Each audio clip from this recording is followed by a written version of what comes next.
Sud Radio Invino, Alain Marty, 12h30, 13h. Bonjour à toutes et à tous, bienvenue à bord de cette nouvelle saison d'Invino Sud Radio. Après ce très bel été, on se retrouve pour le numéro 944 d'Invino depuis la création de l'émission en 2004. Comme vous le savez, nous sommes en public et délocalisés chez le caviste Nicolas à Paris, au 31 Place de la Madeleine. Je rappelle que vous écoutez Invino Sud Radio à Marseille par exemple sur 95.1.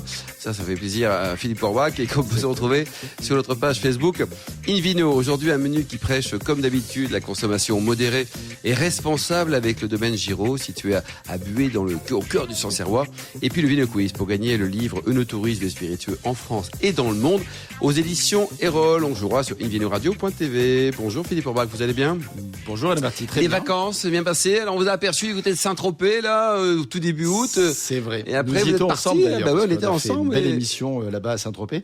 Après je suis parti effectivement dans les Alpes, dans les Hautes-Alpes précisément, dans le Briançonnais, où il y a eu à peu près 30% d'activité en plus. Donc comme quoi il y a de bonnes nouvelles à cette rentrée. Hein. Bravo. Voilà. Et donc voilà. Et puis après j'ai fait également un tour dans la vallée du Rhône, et notamment sur Châteauneuf où j'y ai quelques affinités. Quelques amoureux intérêts. Exactement. Voilà. Et puis, pour finir, il y a quelques jours, dans la vallée de la Loire, à travers la découverte non seulement des châteaux, mais également de ces beaux vignobles. Notamment un petit restaurant sympa avec 2-3 macarons, deux macarons, deux macarons. Monlivo, on salue Christophe et toute son équipe parce qu'ils ont été vraiment formidables. C'est une belle image de la gastronomie, notamment de la Loire, mais au-delà de la Loire, bien sûr. Alors, on reste dans l'excellence, Philippe, pour débuter ce Invino Sud Radio spécial rentrée avec Nicolas Irissou, le copropriétaire du domaine du moulin Irissou, situé à Gaillac. Bonjour Nicolas. Bonjour à tous. Avant de parler de vin, parce que c'est quand même Invino Sud Radio, un mot sur vos 3 autres passions avouables. Hein, on va se limiter aux avouables. La Corse, les faucons et le hand. Racontez-nous. La Corse, j'en reviens juste. Donc, on avait tout préparé pour les vendanges pour que je puisse pouvoir partir. Et vous étiez où en Corse? Mon cœur balance entre le centre Corse et le sud Corse. Donc, on va dire entre Corté et puis... et Bonifacio. 30 km de Bonifacio. Ah oui. Est-ce que vous avez goûté un bon muscat corse du Cap Corse? C'est bon ça, non? Ouais, j'aime bien le patrimoine et après aussi les vins de Ponteletsch, des vins d'altitude là qui me plaisent beaucoup. Philippe Orbach, vous connaissez aussi bien l'île de Beauté et côté vin, c'est sympa. Hein. Oui, Bacchus est gâté, quoi. Oui, exactement. C'est une île qui est bénie des dieux depuis longtemps et qui a bénéficié de différentes invasions. Ça a été un peu terrible au moment où ça s'est passé, mais par contre, il y a une vraie culture qui s'est forgée. Et les vins reflètent justement ce tempérament corse. Ce sont des vins généreux, des vins qui restent élégants, des vins avec une certaine noblesse. Et beaucoup de tempérament. Les blancs de patrimoine, notamment, c'est la poche calcaire de l'île. Hein, c'est magnifique. Les granites d'Ajaccio, effectivement, les vins d'altitude. Et Nicolas fait bien de le souligner. L'altitude compense la latitude, donc ça permet de trouver une acidité naturelle dans le raisin qui ensuite se transmet dans le vin. Nicolas, à part la Corse, les faucons, donc vous avez un élevage, c'est ça? Avec un aigle chouchou? Ouais, je suis fauconnier et donc certains prennent des fusibles et moi j'ai pas de fusil, j'ai un aigle pour chasser les sangliers et les chevreuils. Comment il s'appelle cet aigle? Et il s'appelle Cinto. Ah, ça me rappelle une de vos cuvées, enfin on en parlera tout à l'heure quoi. Et alors le hand, vous avez joué à un haut niveau, notamment à Libourne?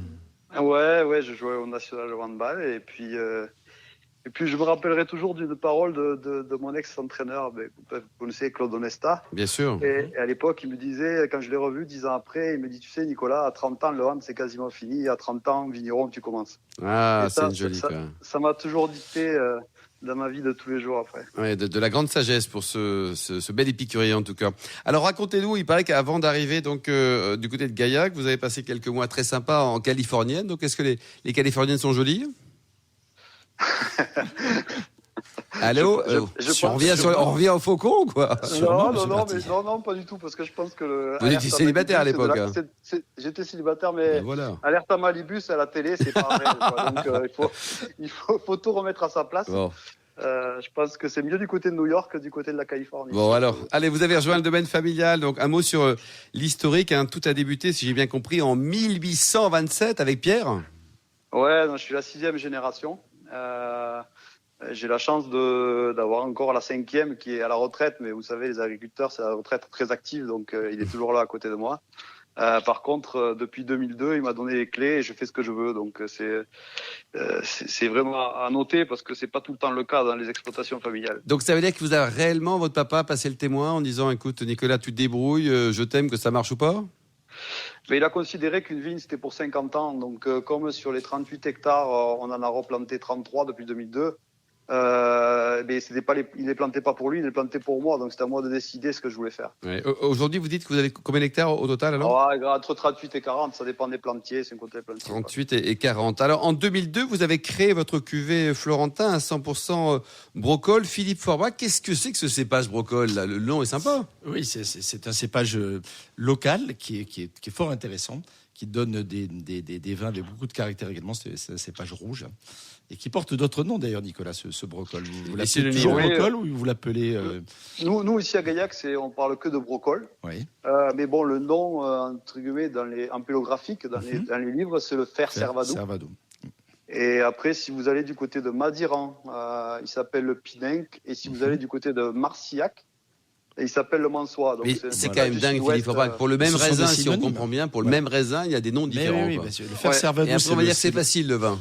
C'est facile si on s'y intéresse, comme toujours. Et si on gratte un peu, on s'aperçoit qu'il y a effectivement beaucoup de nuances. Si on écoute une vidéo Sud Radio. Oui, plutôt, exactement. Nicolas, racontez-nous, en 2005, vous avez également planté du Tanat. Ouais, et j'ai pris aussi le pari. Le Tanat, c'est un cépage que j'adore. Et j'adore, mais j'ai aussi pris le pari de le planter à 7500 pieds hectares. D'accord. Ce qui est beaucoup, pas beaucoup, on ne se rend pas bien compte pour les amateurs. Ce qui est plutôt beaucoup. Mais la densité gaillacoise est de 4005. D'accord.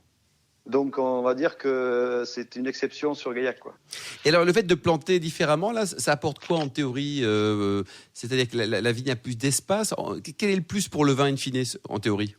En tout cas, sur les rouges, on a une plus belle concentration des grappes, une plus grosse concurrence, mais on pourrait avoir peur de l'eau, puisqu'on a une carence en eau de plus en plus.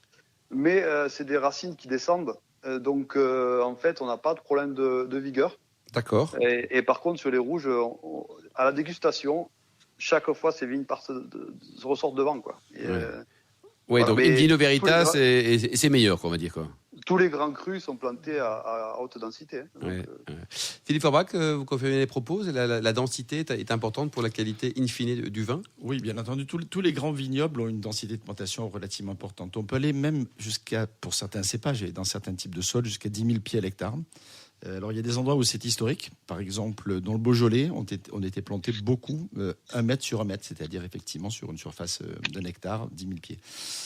La tendance sur les vignes à des rendements plus forts, et pour économiser à la fois le plantier, mais également l'entretien, c'est de planter moins. Oui. Et donc, dans les décrets d'appellation, il y a une densité de plantation à minimum. Mais rien n'empêche, effectivement, et Nicolas est un bon exemple, de planter avec une densité plus forte pour gagner en qualité. Nicolas, on continue la balade grâce à vous au pays des beaux cépages de ce Gaillacois. La petite Syrah, elle vous sied?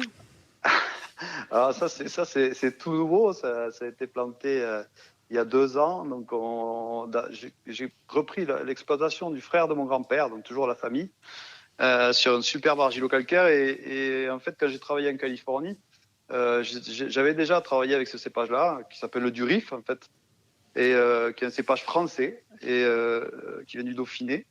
Et étant moi assez souvent aux États-Unis, parce que je vends pas mal de vin aux États-Unis, mais je l'ai revu et j'ai dit purée, il faut le faire, quoi. Il faut le relancer. Et ça, c'est récent?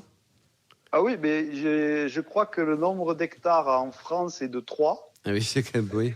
Et j'en ai 1,5 hectare, et là, j'ai 50% de la production française, voilà, Nicolas. Ouais. Cocorico, quoi. Vous avez quand même pas planté du chenin chez vous, là. Est-ce que c'est le pays du chenin également? Je serais pas capable de faire ça. Si, j'en ai planté, mais c'est pareil. Non, mais en fait, dans la vie, je pense que je suis très traditionnel, c'est-à-dire que j'adore mon mosaque, j'adore mon brocol. Mais après, de l'autre côté, vigneron, c'est tellement de passion, c'est tellement de choses qu'il faut se faire plaisir aussi. Et du coup, quand j'ai recréé ce domaine il y a 2 ans, quand j'ai retravaillé dessus, qui s'appelle le Clos Hérissou, j'ai dit on va faire autrement, on va faire ce qu'on aime. Et donc j'ai fait de la petite Syrah en rouge et du Chenin en blanc. Mais il y a aussi 200 oliviers, il y a aussi des chênes truffiers, il y a 1 kilomètre de haies. Bon, vous êtes heureux chez vous, Nicolas, ça se sent là c'est le 100% bonheur. Hein. Disons qu'à 40 ans, si on n'a pas des Bah, projets, on c'est est ça, foutu, faut quoi. s'éclater, quoi. Le millésime 2020, là, il va être comment? Et merveilleux, comme chaque année, Dixit tous les vignerons du monde entier ou pas? Honnêtement, on avait peur de ces 2 mois, hein, parce qu'ils ont été assez secs. Mais comme le printemps a été assez pluvieux et qu'on est sur pas mal de sols argileux, on a quand même des réserves hydriques. Et comme nous, on travaille les sols et que les racines sont très en profondeur, on a des rendements en jus qui sont vraiment très corrects. Qui c'est pas mal, quoi. Philippe Ouais, Forbach, ouais, est-ce que sympa. les Gaillac, notamment en rouge, peuvent être considérés comme des vins de garde ou au contraire des vins à déguster assez rapidement? Alors à Gaillac, et on a un bon exemple avec les explications de Nicolas Hérissou, il y a toutes sortes il y a beaucoup de cépages différents, il y a toutes sortes de vins. On peut faire des rouges, légers, tendres, avec, on n'a pas cité trop, mais le gamay par exemple rentre dans l'appellation. On l'a vendangé aujourd'hui. Ouais. Voilà, donc ça donne des vins plutôt frais, qu'on peut quasiment goûter en primeur. Et puis effectivement avec le brocol, voire avec d'autres cépages que vous avez évoqués, la petite syrah, le tanat, etc. On peut faire des cuvées de concentration et donc de garde. Et il y a aussi des blancs, le Mosaque donne des vins friands, mais aussi peut donner effectivement des vins de garde. Il y a des vins secs, Philippe, il y a ou ils des sont vins un peu doux secs parfois? Il y a des vins moelleux à Gaillac. Et il y a aussi même du vin de voile, certains bons exemples. Il y a tout à Gaillac. dans les- On se demande pourquoi dans aller voir les ailleurs références. dans un autre vignoble, il y a tout à Et Gaillac. il y a des vins effervescents aussi à Gaillac. Eh oui. Les Gaillac À l'origine, Perlant, c'est des notamment, bulles et c'est le ça. doux, quoi. Exactement. Mais oui. Vous êtes la 6e génération, Nicolas. La 7e, elle est Ouais. prête. Là, vous avez bossé un peu ou pas? Il y en a 3, mais ils ont 9 et demi, 4 et demi et 2 et demi. Ouais. Il y en a 2 qui sont à la cave là en ce moment là. Vous les faites bosser, là, c'est très bien. Avec mais modération, ils vont, tout ça, à quoi. partir de 2 ans, ils commencent à vendanger chez nous. Hein.